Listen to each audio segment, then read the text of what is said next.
Hello, नमस्ते, morning. This is संभव Kumar from Aditya classes.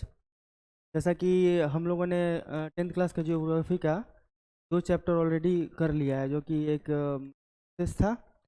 और हम लोगों ने रिसोर्सेस का क्लासिफिकेशन किया था। उसमें सेकेंड चैप्टर था फॉरेस्ट एंड वाइल्ड लाइफ। उसमें हम लोगों ने बहुत प्रिसाइजली हर एक टॉपिक को कवर किया था।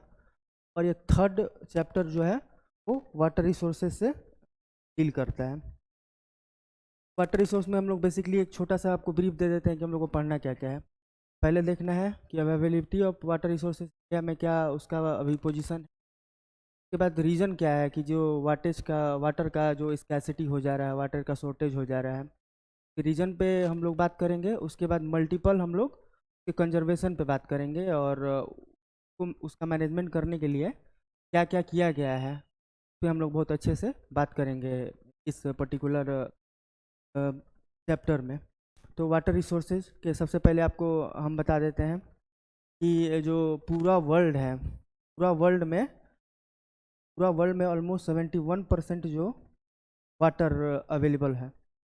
71% वाटर में आपको एक वाटर हो जाएगा, वाटर है, और एक फ्रेश वाटर हो जाएगा।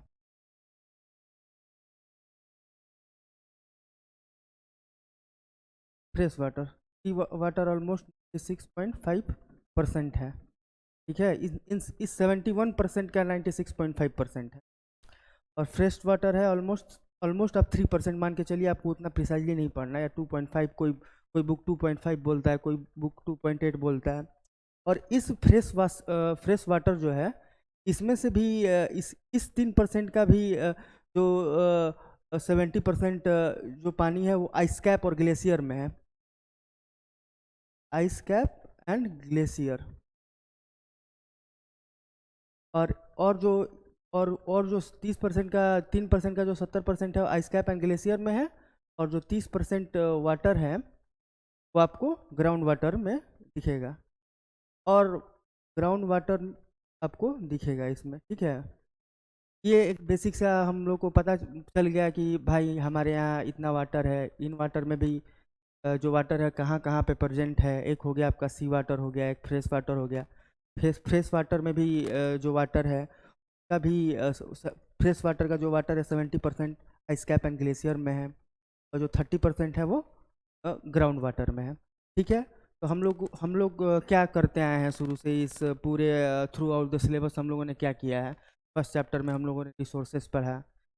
इसमें हम लोग को ये पता चला कि देखो भाई, रिसोर्सेज ये होता है, रिन्यूएबल होता है, नॉन रिन्यूएबल होता है, ह्यूमन होता है। उसका कंजर्वेशन कैसे कैसे करेंगे हम लोग, क्यों ज़रूरी है उसका कंजर्वेशन करना, और इक्विटेबल डिस्ट्रीब्यूशन उसका क्यों करना ज़रूरी है। ठीक है, ये सब हम लोगों ने फर्स्ट चैप्टर में किया था। सेकेंड चैप्टर में हम लोग किया था कि फॉरेस्ट एंड वाइल्ड लाइफ का चैप्टर हम लोगों ने किया था। चैप्टर में हम लोगों ने देखा कि फॉरेस्ट और वाइल्ड लाइफ को कंजर्व करने के लिए, प्रोटेक्ट करने के लिए उसका रेलेवेंस क्या था, कि हम लोग को क्यों प्रोटेक्ट करना है, क्यों वो प्रोटेक्ट करना है। और वाई, एक वाई जो क्वेश्चन होता है ना, वो क्यों प्रोटेक्ट करना है, लोग उस पर्टिकुलर सब्जेक्ट के बारे में हम लोगों ने पढ़ा था। उसको प्रोटेक्ट करने के लिए हम लोगों ने क्या क्या किया। चैप्टर में भी सिमिलरली हम लोग को भी यही चीज़ करना है। ग्राउंड वाटर है, स्पेसिफिकली इस ग्राउंड वाटर का प्रोटेक्शन के हम लोग के लिए बात करेंगे। वैसे तो सी वाटर भी हम लोग के लिए रिसोर्सेज ही हैं, और फ्रेश वाटर भी रिसोर्सेज ही हैं। सी वाटर के कंजर्वेशन के लिए आपके सिलेबस में उतना मतलब एक ब्रीफ इंट्रोडक्शन हम दे देंगे, हालांकि वो भी नहीं है सी वाटर के लिए। सी वाटर में हम लोग जो मैरीन शिप्स होती हैं, जो कार्गो होते हैं, मैरीन कार्गो होते हैं, जो ट्रांसपोर्टेशन करते हैं गुड्स एंड सर्विसेज का, जो ट्रांसपोर्ट गुड्स करते हैं, हेवी गुड्स का ट्रांसपोर्टेशन करते हैं। तो हम लोग के लिए इम्पोर्टेंट है, क्योंकि वाटर में फ्रिक्शन कम होता है।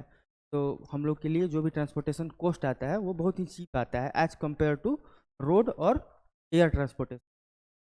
ये बेसिक है, तो ये भी हम लोग के लिए इम्पोर्टेंट है। लेकिन आपके सिलेबस में इसका इंट्रोडक्शन नहीं है। हम लोग को सिर्फ पढ़ना है conservation of fresh water and problem associated with fresh water. ये हम लोग को चीज़ पढ़ना है। ये चीज़ आपको बेसिक एक हम माइंड मैप बता दिए हैं कि हम लोग को ये चीज़ पढ़ना है। ठीक है, अब आगे बढ़ते हैं। आगे हम लोग बढ़ेंगे, आप देखिएगा। सबसे पहले वही सारा सब चीज़ है। वाटर रिसोर्सेज का बेसिक इंट्रोडक्शन दिया गया है इसमें, और रीज़न दिया गया है कि क्यों भाई, क्यों वाटर स्कैरसिटी है हमारे यहाँ, क्यों वाटर स्कैरसिटी है हमारे यहाँ। एक वेरियस रीजन पे हम लोग डिस्कस करेंगे कि वाटर स्कैरसिटी है, और जो वाटर के बारे में जो आपको पहले मैंने बता दिया वो ही पूरा का पूरा सीन है चैप्टर का। तो अभी देखेंगे water is one of the most important resource of the earth. Although 71% of the total surface of earth is covered with water, only 1% of fresh water is available for direct human use. ठीक है, मतलब 71% of जो अर्थ cover है उसमें से 71% पे water है available है। ठीक है, इस वाटर में जो आपको क्लासिफिकेशन बताए थे, सी वाटर था, एक फ्रेश वाटर था। फ्रेश वाटर 3% था। ठीक है, इसमें से भी एक जो परसेंट वाटर है वो डायरेक्टली ह्यूमन यूज़ के लिए अवेलेबल है। ह्यूमन यूज़ के लिए डायरेक्टली 1% अवेलेबल है। ठीक है, evaporation of water from the ocean and precipitation in the form of rainfall, all parts of water cycle ensure the continuous availability of fresh water. However, water is becoming a scarce resource. हम लोग discuss करेंगे क्यों ये square resource बनते जा रहा है, जबकि इतना चारों तरफ पानी ही पानी है, लेकिन एक बूंद भी पानी पीने के लिए नहीं है। Everywhere water is water available but not a single drop to drink. ये वाला चीज़ आपके मतलब बुक में मेंशन था, इसलिए मैंने बता दिया। India is facing A acute shortage. Acute shortage मतलब कंडीशन इज वेरी पैथेटिक, यही होता है, of water supply. India receive about 4% of the global precipitation.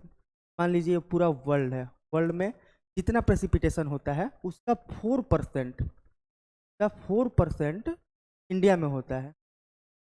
4% India में होता है। इतना प्रेसिपिटेशन होने के बाद भी हमारे यहाँ हमारा जो रैंक है, rank in the world in terms of availability of water पर पर्सन इन ईयर। हम लोग एक साल में एक आदमी को पर कैपिटा वाटर अवेलेबिलिटी का बात हो रहा है, पर कैपिटा एक आदमी को कितना वाटर अवेलेबल है, मतलब उसमें हम लोग का रैंक 133 है। मतलब बहुत ही पैथेटिक कंडीशन है भारत में। मतलब रिसोर्स का प्रॉपर मैनेजमेंट नहीं है, तभी तो ऐसा हो रहा है। और प्रॉपर मैनेजमेंट नहीं होता, अगर प्रॉपर मैनेजमेंट होता तो ये सब चीज़ तो नहीं होता। एक और आपका रेफरेंस है, जैसे 25 सेंटीमीटर 25 सेंटीमीटर रेनफॉल होता है इजराइल में। इजराइल में 25% सॉरी 25 सेंटीमीटर रेनफॉल होता है। तो 25 सेंटीमीटर आप मत समझिए, रेन गेज होता है। रेन गेज से वाटर का मेजरमेंट होता है कि कितना mm में होता है, cm में होता है, सेंटीमीटर, मिलीमीटर, वो आपको पढ़ना नहीं है। रेन गेज से वो आप फर्दर आगे पढ़ेंगे। तो 25 सेंटीमीटर रेनफॉल होता है, प्रेसिपिटेशन होता है कहाँ पे, इजराइल में। फिर भी वहाँ के जो जितने भी लोग हैं उनको access to resources as compare to India बहुत ही अच्छा है। लेकिन हमारे यहाँ ऑलमोस्ट 114 सेंटीमीटर होता है एनुअल प्रेसिपिटेशन होता है। फिर भी हमारा रैंक 133 है। मतलब हमारे यहाँ प्रेसिपिटेशन अच्छा हो रहा है, और हमारा रैंक वर्ल्ड में 133 है पर कैपिटा वाटर अवेलेबिलिटी पे। ठीक है, मतलब एक आदमी को कितना पानी मिलता है एक ईयर में के बेसिस पे हमारा रैंक 133 है। एक वाटर साइकिल होता है। वाटर साइकिल समझ लीजिए कि ये मान लीजिए कोई नदी है। ठीक है, नदी से इवेपोरेशन हुआ। ठीक है, इवेपोरेशन हुआ। ठीक है, यहाँ पे जाके बादल बना, कंडेंसेशन हुआ, ये कंडेंसेशन समझ लीजिए। फिर प्रेसिपिटेशन हुआ। तो जो हमारा जो वाटर है वो रिन्यूएबल है, मतलब ये कभी ख़त्म नहीं होगा हमारे यहाँ से, कभी हमारे यहाँ से ख़त्म नहीं हो। ठीक है, फिर भी हमारे यहाँ जो एक्यूट शॉर्टेज डेवलप हुआ है वो हमारे नॉट इफेक्टिव मैनेजमेंट के कारण हुआ है। हमारा मैनेजमेंट बिल्कुल भी सही नहीं। इसके कारण वाटर का स्कैर्सिटी हो गया है। ठीक है, अब आगे बढ़ते हैं। अब हम लोग वेरियस रीजन को देखेंगे, क्यों ये वाटर स्कैर्सिटी हमारे यहाँ हो रहा है, क्यों वाटर स्कैर्सिटी हो रहा है।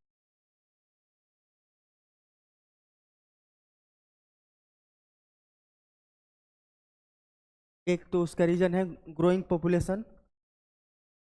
ग्रोइंग पॉपुलेशन, हमारे यहाँ पॉपुलेशन बहुत ज़्यादा बढ़ रहा है, पहला रीज़न है। ठीक है, और पॉपुलेशन ज़्यादा बढ़ेगा तो पर कैपिटा जो वाटर अवेलेबिलिटी है इन ईयर वो तो डिवाइड हो जाएगा। मान लीजिए इस क्लास में 10 टॉफ़ी है, ठीक है, और 10 बच्चे हैं तो सबको एक एक मिल जाएगा। अगर 5 बच्चे हो जाएंगे तो सबको दो दो मिल जाएगा, लेकिन वहीं 50 बच्चे हो जाएंगे तो सबको नहीं मिल पाएगा। समझ रहे हैं ना मेरी बातों को। मेरे क्लास में 10 बच्चे हैं, मेरे पास 10 टॉफ़ी है, सबको एक एक मिल जाएगा। ठीक है, अगर बच्चे 5 ही हैं तो सबको दो दो मिल जाएगा, मतलब उनका एक्सेसिबिलिटी बढ़ गया।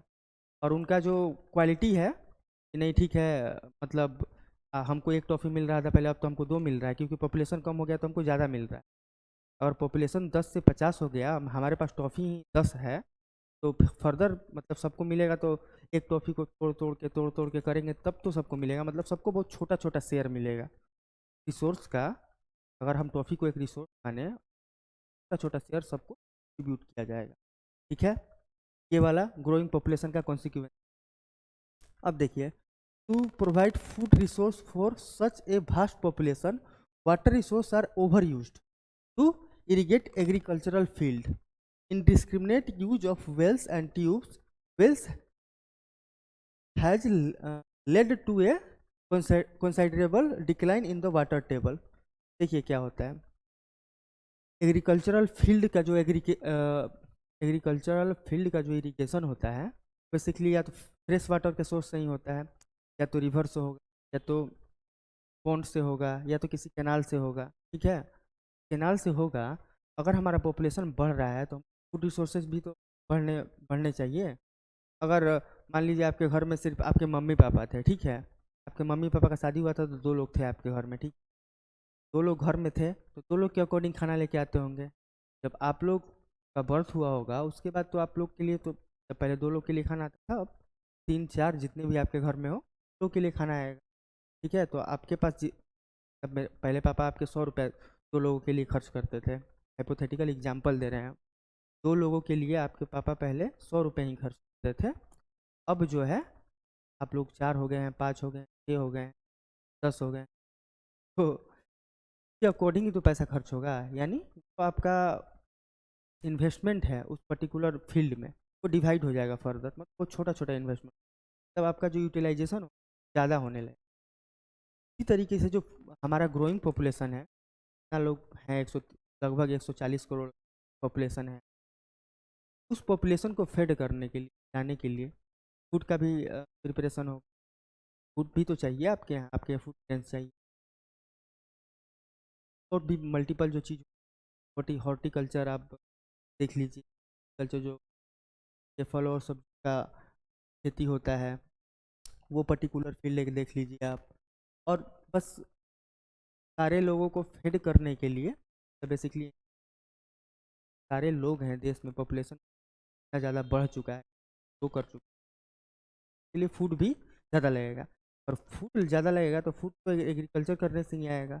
एग्रीकल्चरल में क्या यूज होगा, इरीगेशन यूज, इरीगेशन के लिए पानी आएगा, तो पानी कहाँ से आएगा, पानी फ्रेश वाटर सोर्स। ठीक है, यहीं बेसिकली वाटर डिप्लीशन का, वाटर टेबल का डिक्लाइन होना। ठीक है, अब देखिए, the establishment of various industries has resulted in the further exploitation of water and the discharge of industrial effluents has also degraded the quality of water. देखिए, एक तो हम लोग को फूड मतलब हम लोग रीजन पढ़ रहे हैं, रीजन में सबसे पहला रीजन था ग्रोइंग पॉपुलेशन, हम लोगों ने पढ़ा। फिर इतना भास्ट पॉपुलेशन है, लोग हैं, फेड करने के लिए फूड का जरूरत पड़ेगा जो कि एग्रीकल्चर से आएगा, एग्रीकल्चर करने लगेगा। अब इंडस्ट्री के टर्म में इंडस्ट्रियल कॉन्सिक्वेंस हम लोग देखेंगे कि इंडस्ट्री का वाटर रिसोर्स पे क्या इफेक्ट होता है। तो अभी एक जो वेरियस इंडस्ट्री जो एमएनसी आई, मतलब भारत में एलपीजी रिफॉर्म आया था, वो आपके इकोनॉमिक के चैप्टर में आप एलपीजी रिफॉर्म पढ़िएगा। वेरियस एमएनसी आने लगे। वेरियस एमएनसी आएंगे तो इंडस्ट्री आएगा। इंडस्ट्री आएगा तो उसमें इलेक्ट्रिसिटी लगेगा, उसमें वाटर लगेगा। इलेक्ट्रिसिटी इलेक्ट्रिसिटी या तो कोल से आता है या तो वाटर से आता है। हमारे यहाँ थर्मल इलेक्ट्रिसिटी, जब कोल बहुत ज़्यादा उसका ये होता है, उत्पादन होता है, उसका प्रोड्यूस होता है, कोल से ही होता है इलेक्ट्रिसिटी। पर्टिकुलर इंडस्ट्री जब सेटअप होगा वहाँ पे आपको वाटर रिसोर्सेज लगेंगे, आपको इलेक्ट्रिसिटी लगेगा, आपका ह्यूमन और ह्यूमन रिसोर्स। तो हम लोग को तो पता है, पहले चैप्टर में फॉरेस्ट पढ़े हुए थे कि इंडस्ट्री सेट के लिए हम लोग फॉरेस्ट काट देते थे, ठीक है।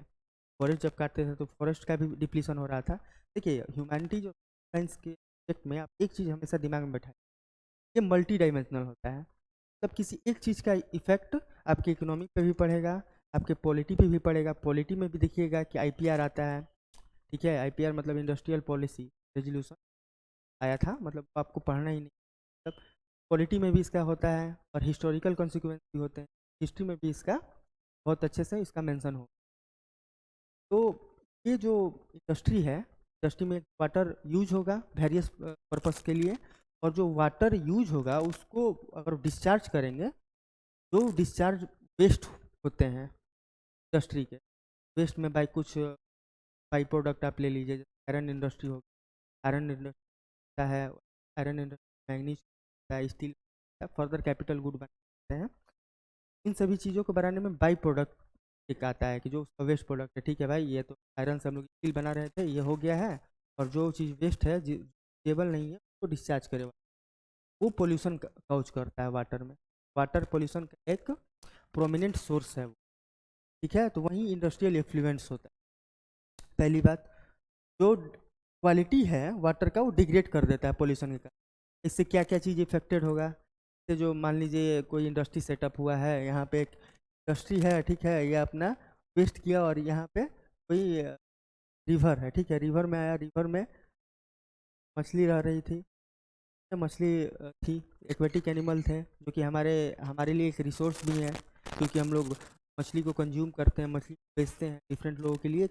ये है, ये जब यहाँ से पोल्यूशन इस नदी में आ गया, फिर इसका रहना जीना मुश्किल हो जाएगा। एक डिजॉल्व ऑक्सीजन का कॉन्सेप्ट होता है, वो आप लोगों को नहीं पढ़ना है, बस इतना समझ लीजिए।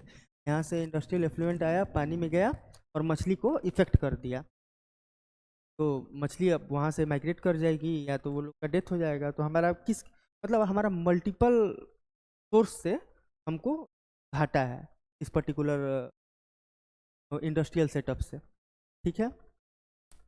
In India generation of hydro electricity on a large scale has put pressure on the water resources. देखिए जनरेशन ऑफ हाइड्रो इलेक्ट्रिसिटी, वो आपको इसी चैप्टर में मल्टीपर्पज डैम्स पढ़ना है, उसमें आपको बहुत अच्छे से सिखा लेंगे। बस एक चीज़ याद रखिए कि हाइड्रो इलेक्ट्रिसिटी जो प्रोडक्शन होता है उससे भी वाटर रिसोर्स अफेक्टेड होता है। ये अभी हम बेसिकली बता दे रहे हैं हम लोग क्या क्या पढ़ रहे हैं। हम लोग पढ़ रहे हैं वाटर रिसोर्स। वाटर रिसोर्स में देखा कि वाटर पे कितना एबिलिटी है, कितना अवेलेबल है वाटर, ठीक है, अवेलेबल है। हम लोगों ने फर्दर क्लासिफिकेशन किया, 71% वाटर में, वाटर हैं कुछ वाटर फ्रेश वाटर, हम लाइफ डायरेक्टली अफेक्ट होता है फ्रेश वाटर से। फ्रेश वाटर से भी, फ्रेश वाटर का भी दो सोर्स, एक या तो ग्राउंड वाटर में हो सकता है, या तो आइस कैप एंड ग्लेशियर में हो सकता है। फर्दर हम लोग का जो ग्राउंड वाटर था उससे हमारा लाइफ मल्टीपल डायमेंशन में अफेक्टेड है, जो कि हम प्रीवियस वीडियो में बता चुके हैं, रिवाइंड करके भी उसको देख सकते हैं। अब देखिए, urban centers have multiplied in multiplied in country. Many houses and housing society have their own independent boring device. This has further depleted the water table. अब देखिए हमारे यहाँ क्या है, अर्बन सेंटर डेवलप हुआ, अर्बन जब डेवलप होगा, अब देखिएगा अर्बन बेसिकली मोस्ट पॉपुलेटेड जगह होता है as compare to rural area. Urban area जो होते हैं ज़्यादा पॉपुलेटेड है।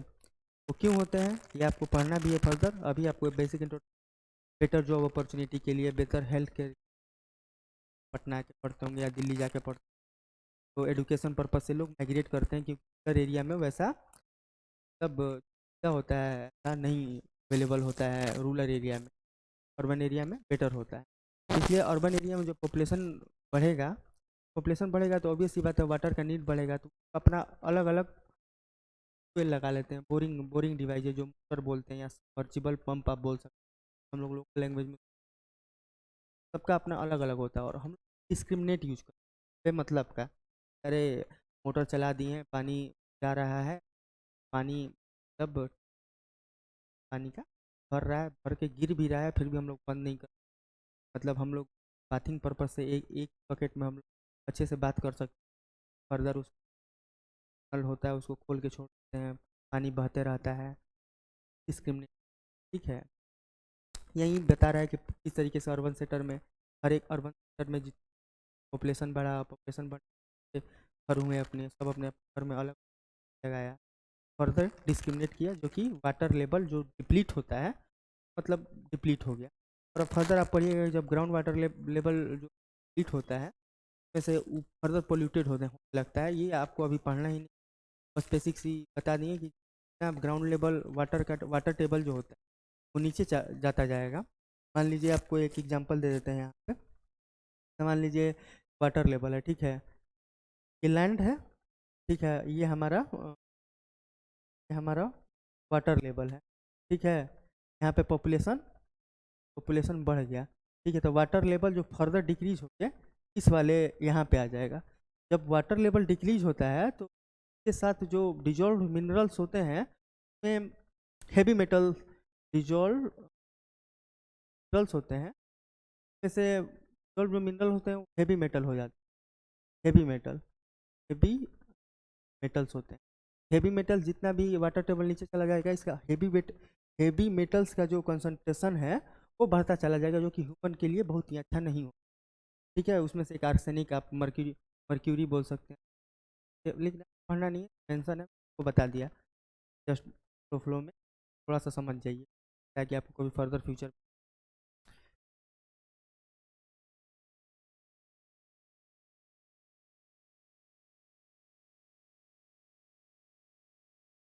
और क्या क्या वेरियस रीजन, क्या क्या पढ़े आपको बता ही दी।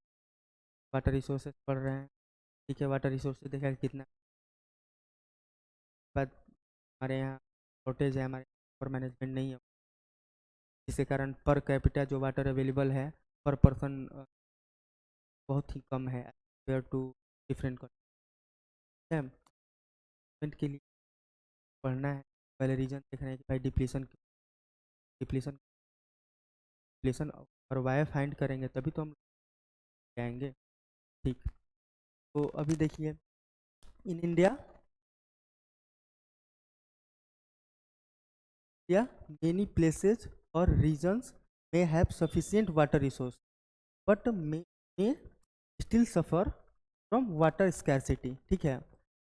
This may be because of the deterioration in the quality of drinking water, ठीक है, disposal of household and industrial waste, and the use of insecticide and pesticide in agriculture may result in the worsening the quality of water, ठीक है।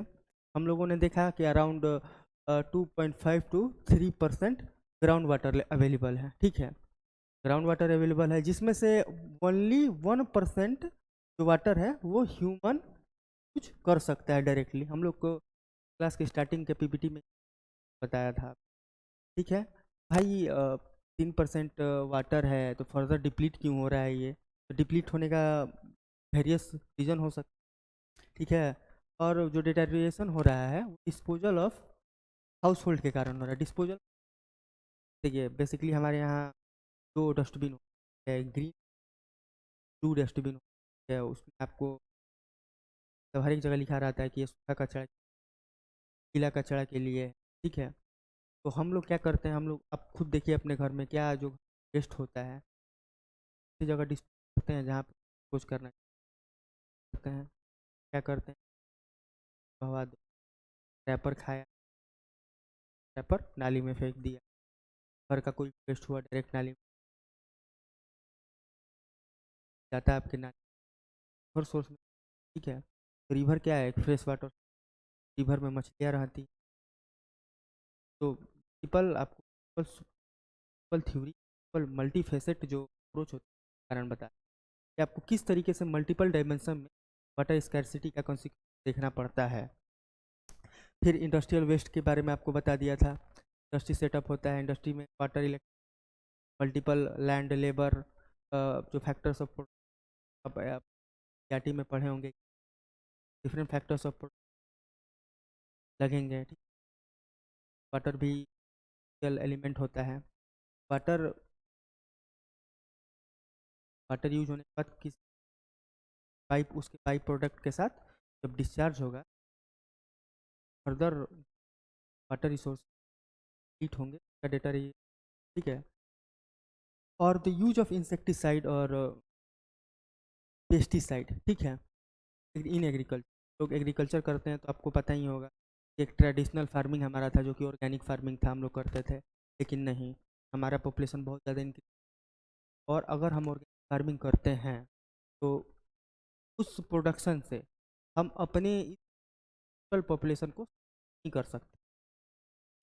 तो उसके लिए हम लोगों ने ग्रीन रेवोल्यूशन किया। 60 ग्रीन रेवोल्यूशन बाई